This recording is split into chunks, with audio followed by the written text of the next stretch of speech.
ओम और अल्लाह न कभी एक थे और न कभी एक होंगे और न कभी एक हो सकते। लेकिन वो तो अपनी बात पर डटे हुए हैं। अभी कह रहे हैं कि कोई हमारे साथ तर्क कर लो, बैठ करके शास्त्रार्थ कर लो कि यही सही है। लोग अनभिज्ञ हैं जो ये कह रहे हैं कि नहीं है, वो लोग इसके बारे में शायद नहीं जानते। देखिए, मैं मदनी साहब को खुलन चैलेंज देता हूँ कि कुरान हदीस की रोशनी में वो आकर मुझसे बात करें।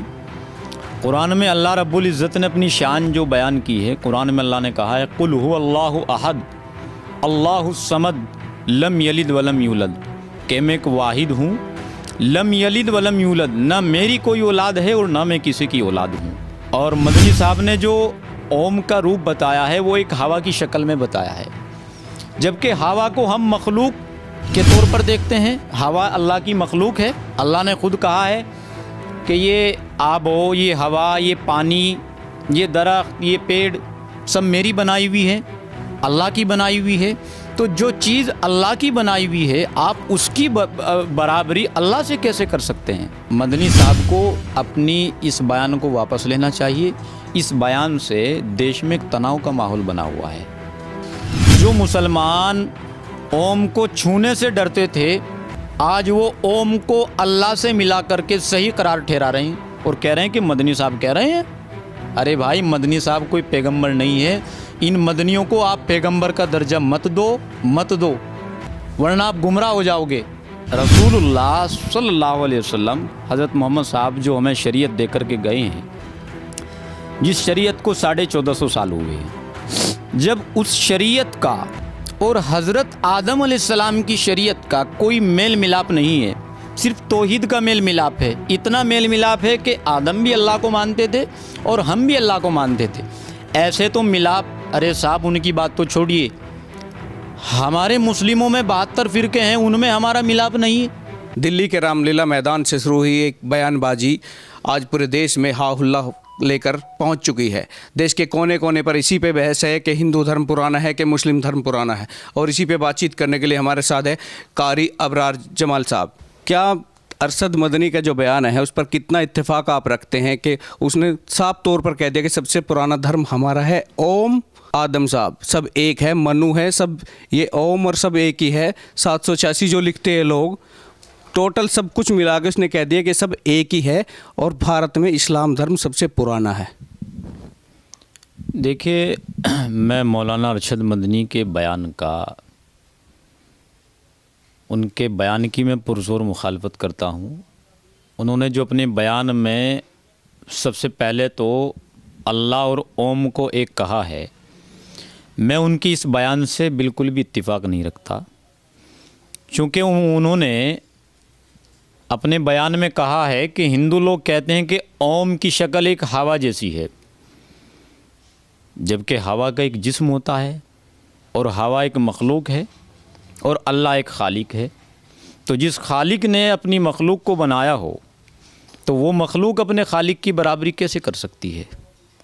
तो मेरा मानना ये है कि अल्लाह में और ओम में धरती और आसमान का फ़र्क है। दूसरी बात ये है कि आदम अलैहिस्सलाम भारत की धरती पर पैदा हुए, इस चीज़ से बिल्कुल इनकार नहीं किया जा सकता, लेकिन इसका हदीस से और कुरान से कोई वाबस्तगी और कोई रिश्ता, कोई संबंध नहीं है। जितनी भी अहादीस आप उठा करके देखेंगे, वो सारी अहादीस ज़ईफ़ हैं, जिनसे ये पता चलता है, कोई कहता है कि आदम अलैहिस्सलाम श्रीलंका में पैदा हुए, कोई कहता है कि भारत में पैदा हुए। आखिर बहरहाल ये बहस छोड़िए, श्रीलंका भी पहले भारत का हिस्सा हुआ करता था। मकसद कहने का ये है कि ओम और अल्लाह न कभी एक थे और न कभी एक होंगे और न कभी एक हो सकते। लेकिन वो तो अपनी बात पर डटे हुए हैं। अभी कह रहे हैं कि कोई हमारे साथ तर्क कर लो, बैठ करके शास्त्रार्थ कर लो कि यही सही है। लोग अनभिज्ञ हैं जो ये कह रहे हैं कि नहीं है, वो लोग इसके बारे में शायद नहीं जानते। देखिए, मैं मदनी साहब को खुलन चैलेंज देता हूँ कि कुरान हदीस की रोशनी में वो आकर मुझसे बात करें। कुरान में अल्लाह रब्बुल इज़्ज़त ने अपनी शान जो बयान की है, कुरान में अल्लाह ने कहा है कुल हु अल्लाहु अहद अल्लाहु समद लम यलिद वलम यूलद, कि मैं एक वाहिद हूँ, लम यलिद वलम यूलद, ना मेरी कोई औलाद है और ना मैं किसी की औलाद हूँ। और मदनी साहब ने जो ओम का रूप बताया है वो एक हवा की शक्ल में बताया है, जबकि हवा को हम मखलूक के तौर पर देखते हैं। हवा अल्लाह की मखलूक है। अल्लाह ने ख़ुद कहा है कि ये आब हो, ये हवा, ये पानी, ये दरख्त, ये पेड़ सब मेरी बनाई हुई है, अल्लाह की बनाई हुई है। तो जो चीज़ अल्लाह की बनाई हुई है आप उसकी बराबरी अल्लाह से कैसे कर सकते हैं? हवा तो एक मखलूक है, उसकी बराबरी खालिक से कैसे कर सकते हैं? भाई कुलदीप जी एक बात बताइए, अगर मेरे और आपके इख्तिलाफ़ हैं तो क्या मैं आपको ये कहकर के आपके वालिद साहब और मेरे वालिद साहब भाई भाई थे, क्या ये कहकर के हमारे में आपस में इत्तिफाक हो जाएगा? नहीं हो सकता। हाँ, ये अलग बात है कि हम जिस भारत में रह रहे हैं ये भारत सेकुलर मुल्क है।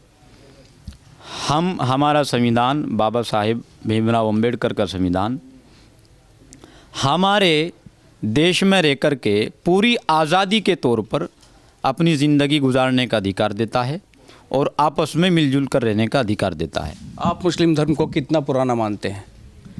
देखिए, मैंने आपको कहा है कि उन्होंने कहा है कि हमारे पूर्वज आदम है और आदम अलैहिस्सलाम से इस्लाम शुरू हुआ है।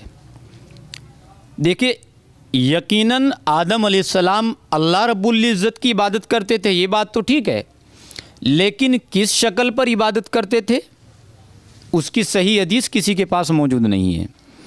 आदम अलैहिस्सलाम जिस तरह अल्लाह की इबादत करते हैं ऐसे तो हिंदू भी अल्लाह की इबादत करते हैं, पता नहीं कितने मज़हब वाले अल्लाह की इबादत करते हैं, लेकिन जिस तरह एक मुसलमान ईमान वाला जो कहता है कहे आमनतु बिल्लाही, मैं ईमान लाया अल्लाह पर, व मलाइकती उसके फ़रिश्तों पर, व कुतुबी उसकी किताबों पर, व रसूली उसके रसूलों पर, वल यौमिल आखिरी आखिरत के दिन पर, वल क़दरी खैरिही व शर्रिही अच्छी बुरी तकदीर पर, मिनल्लाहि ताला वल बासी बादल मौत, और मौत के बाद दोबारा ज़िंदा उठाए जाने पर। क्या हज़रत आदम अलैहिस्सलाम इस नीयत के साथ और इस शरीयत के साथ, इस अक़ीदे के साथ अल्लाह की इबादत करते थे? क्या हज़रत आदम अलैहिस्सलाम 5 वक्त की नमाज़ पढ़ते थे? क्या हज़रत आदम अलैहिस्सलाम 30 दिन के रोज़े पढ़ते थे, रखते थे? क्या कोई बता सकता है? जब हज़रत आदम अलैहिस्सलाम का रसूलुल्लाह सल्लल्लाहु अलैहि वसल्लम हज़रत मोहम्मद साहब जो हमें शरीयत दे कर के गए हैं, जिस शरीयत को 1450 साल हुए हैं, जब उस शरीयत का और हज़रत आदम अलैहिस्सलाम की शरीयत का कोई मेल मिलाप नहीं है, सिर्फ तौहीद का मेल मिलाप है। इतना मेल मिलाप है कि आदम भी अल्लाह को मानते थे और हम भी अल्लाह को मानते थे। ऐसे तो मिलाप, अरे साहब उनकी बात तो छोड़िए, हमारे मुस्लिमों में 72 फ़िरके हैं, उनमें हमारा मिलाप नहीं है। 72 फ़िरके हैं और 72 में से सब अल्लाह को मानते हैं, लेकिन उनमें सही सिर्फ एक है जो हक़ पर कायम है। बरेलवी भी अल्लाह को मानते थे और मानते हैं अब भी। क्या मदनी साहब, जब बरेलवी अल्लाह को मानते हैं तो क्या मदनी साहब बरेलवी को अच्छा करार दे देंगे? हमारा और उनका तो 36 का आंकड़ा है। क्यों? क्योंकि वो अल्लाह के साथ औलिया को पूजते हैं, औलियों से मुरादें मांगते हैं, जो हमारे इस्लाम में बिल्कुल कतन हराम है, जिसकी कोई गुंजाइश ही नहीं है। हम सिर्फ अल्लाह से मांगते हैं, तवक्कल तो अल्लाह, अल्लाह पर यकीन रखते हैं, ये हमारा अकीदा है। उन्होंने इस पर भी सवाल उठाया कि आरएसएस हो, मोहन भागवत हो, ये कन्वर्ट की बात करते हैं, घर वापसी की बात करते हैं। क्या आप मानते हैं कि भारत में भी कुछ कन्वर्टेड मुस्लिम हैं जो पहले हिंदू थे बाद में मुस्लिम बने हैं? देखिए, मोहन भागवत जी का जो इशारा है वो इस्लाम को लेकर नहीं है, वो मुसलमान को लेकर है। इस्लाम में और मुसलमान में बहुत फ़र्क है। भाई कुछ मुसलमान ऐसे हैं जैसा कि मुस्लिम राजपूत हैं और मुस्लिम गुजर हैं जो कन्वर्ट मुसलमान हैं, उन लोगों की तरफ उनका एक मशवरा है। अब इंसान आज़ाद है, कोई उनके मशवरे को माने या ना माने, लेकिन उन पर उंगली उठाना और किसी के धर्म पर उंगली उठाना, मुझे लगता है ये बहुत घटिया बात है और बहुत घटिया सोच है। और जिस तरह जमीयत उलमा के मंच पर सभी धर्मों के गुरु वहाँ बैठे हुए थे और वो एक धार्मिक मंच या धार्मिक सांसद आप उसको कह सकते हैं बना हुआ था, ऐसे मौके पर आदम और मनु और अल्लाह और ओम को एक करार देना और इस तरह की बेहुदा बातें करना, ये बिल्कुल सरासर गलत है। हम इसकी सख्त मजम्मत करते हैं, सख्त मुखालफत करते हैं। कुरान में बहुत सारी बातें, बहुत सारे इशारे अल्लाह की तरफ से मुसलमानों को ऐसे दिए गए हैं जिनका जिक्र हम वहाँ बैठ कर के नहीं कर सकते। तो ऐसा नहीं है, مدنی صاحب کو اپنی اس بیان کو واپس لینا چاہیے. اس بیان سے دیش میں ایک تناؤ کا ماحول بنا ہوا ہے. تو آپ مانتے ہیں کہ مدنی صاحب سے غلطی ہوئی ہے کہ یہ کہہ رہے ہیں جو کہ سبھی لوگ پرانے مسلم یہیں سے ہیں؟ تو آپ ہی نے بتایا کہ مسلم گوجر ہو جائے راجپوت ہو، کنورٹڈ بھی کافی ہیں، اور جو بھاگوت کا ہو یا RSS کا ہو، یہ سارا ان لوگوں کو لے کر کے ہے. تو کیا مانتے ہیں کہ مدنی صاحب اس سے انبھگ ہے یا جانتے نہیں ہے، کوئی راجنیتی کے تحت جان بوجھ کر ایسے بیان بازی چل رہی ہے؟ مدنی صاحب کی بہت بڑی غلطی ہے. اس سے ان پڑھ مسلمان، ان پڑھ طبقہ، میں آپ کو بتا رہا ہوں، اس سے خاص طور سے مدنی صاحب کے اس بیان سے مسلمانوں کو بہت نقصان ہوا ہے. جو مسلمان اوم کو چھونے سے ڈرتے تھے، آج وہ اوم کو اللہ سے ملا کر کے صحیح قرار ٹھہرا رہے ہیں اور کہہ رہے ہیں کہ مدنی صاحب کہہ رہے ہیں. ارے بھائی، مدنی صاحب کوئی پیغمبر نہیں ہے. ان مدنیوں کو آپ پیغمبر کا درجہ مت دو ورنہ آپ گمراہ ہو جاؤ گے. اللہ نے اور اللہ کے نبی نے، صحابہ کرام نے، اولیاء نے، تابعین نے، تبع تابعین نے، اور ہمارے اماموں نے جو ہمیں راستہ دکھایا ہے، ہمیں اس پر چلنا چاہیے. وہی ہمارے لیے حق کا راستہ ہے. ایک لاسٹ کوشچن، کیا آپ ڈیبیٹ کرنے کے لیے تیار ہو؟ میں پھر سے آپ سے پوچھ رہا ہوں. بالکل میں تیار ہوں. مدنی صاحب کو آپ لائیے، اور میں تو قرآن کی روشنی میں، حدیث کی روشنی میں، ارے اللہ کے نبی صلی اللہ علیہ وسلم کو اللہ نے خود کہہ دیا، الیوم اکملت لکم دینکم واتممت علیکم نعمتی ورضیت لکم الاسلام دینا، کہ پیغمبر ہم نے پورے دین اسلام کو تمہارے اوپر اتار دیا. بتاؤ اتارا ہے کہ نہیں اتارا؟ جس پر اللہ کے نبی نے کہا ہے کہ یا اللہ آپ نے پورا دین مجھ پر اتار دیا، اور میں نے اپنے صحابہ کو بتا دیا، اور صحابہ نے کہا کہ اللہ کے نبی نے ہمیں دین کو صرف بتایا نہیں بلکہ سمجھا بھی دیا. اور ظاہر ہے جو لوگ اللہ کو نہیں مانتے، نبی کو نہیں مانتے، ہمارا ان سے کیا لینا دینا؟ اللہ نے کہا ہے لکم دینکم ولی دین، تمہارا دین تمہیں مبارک، ہمارا دین ہمیں مبارک.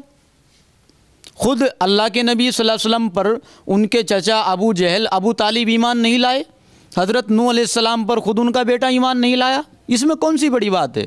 کیوں ہم دوسرے مذہب کے بارے میں زیادہ کوشچن کرنے کی ہمیں ضرورت ہی نہیں ہے. بے فالتو کی باتیں ہیں ساری. مدنی صاحب کو اپنا یہ بیان واپس لینا چاہیے. اس سے کٹرتا کو بڑھاوا ملے گا اور کہیں نہ کہیں تناؤ کا ماحول بن رہا ہے. تو یہ تھے قاری ابرار جمال صاحب. انہوں نے صاف طور پر کہا کہ مدنی صاحب کے ساتھ یہ ڈیبیٹ کرنے کے لیے تیار، ہر مدعے پہ بات چیت کرنے کے لیے تیار ہے، اور ایسے بیانوں سے دیش میں تناؤ ہی پھیلتا ہے.